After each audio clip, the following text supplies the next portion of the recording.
been up?" she asked. He couldn't stop watching the bag. "I don't know." "You don't know? That's what I said, Granny." Her quick hand knocked his hat off. He left it where it lay. "You'll not snap at me, boy, not after—" "I'm sorry." His cheeks had grown hot. She had never hit him.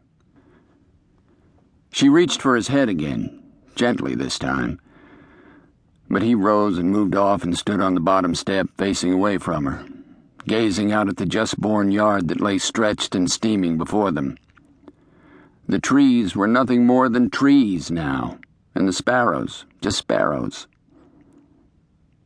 "How many did she have?" he asked. "6 that lived. The runt died." She stood holding the sack, then raised it for him. He took it from her. He could feel them moving, hear them crying.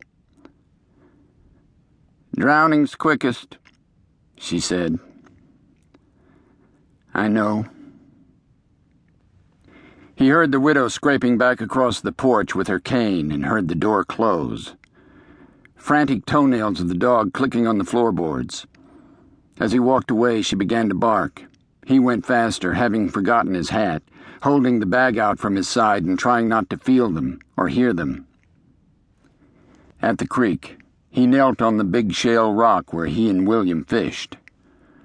Leaves floated past in the water.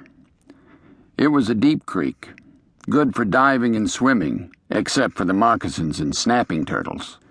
Once they'd caught an alligator snapper the size of a saddle, had lugged it in thinking they'd hooked a log.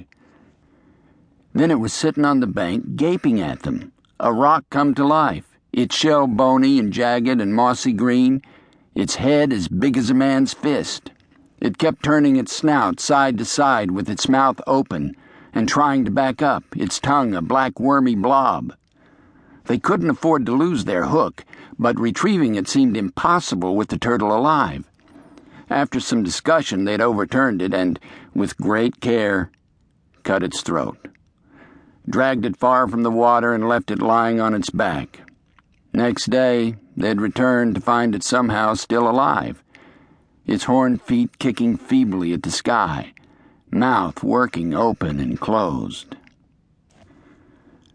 The bag lay pulsing. He put a hand over it and to find beneath the cloth a trembling body no larger than a field mouse, legs, tail, head, eyes that would still be closed, mouth seeking the warm purple tits of its mother.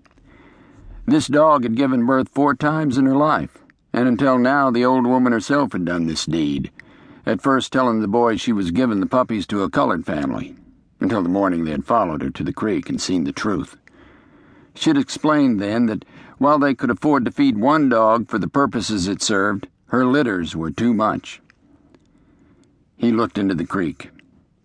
Another Mac Burke watched him from the water, and they locked eyes and rolled up opposite sleeves and gathered the mouths of their sacks in their fists. He looked away from his reflection and submerged the bag, then loosened his grip so that cold water rushed in. He left it under for 2 full minutes, then let go of the sack and sought its other end, pulling it out of the water, not looking at what still thing spilled from its mouth, nudged by the slow-moving creek. He stood up on the rock and his reflection stood with him, and rolled down its sleeves as he rolled down his, and turned when he did, and was lost. He wrung out the bag as he walked, and at the cabin laid it out to dry on the porch. He took up his soft hat, and when he opened the door, the dog lurched past his thigh and flashed over the porch into the yard, scattering the sparrows. The widow came to his side, her wrists and hands white from flour, and together they watched the dog circle the yard with her nose furrowing the leaves, the circle widening until she left the yard entirely, headed for the creek. He didn't have to follow to know she would stop searching only when she reached the water's edge, that she would spend the day and night there, standing in the creek to her shoulders, shivering, whining, recovering perhaps one of the drowned puppies and carrying it in her mouth to a warm, secret pocket of the forest, nosing the cold, soft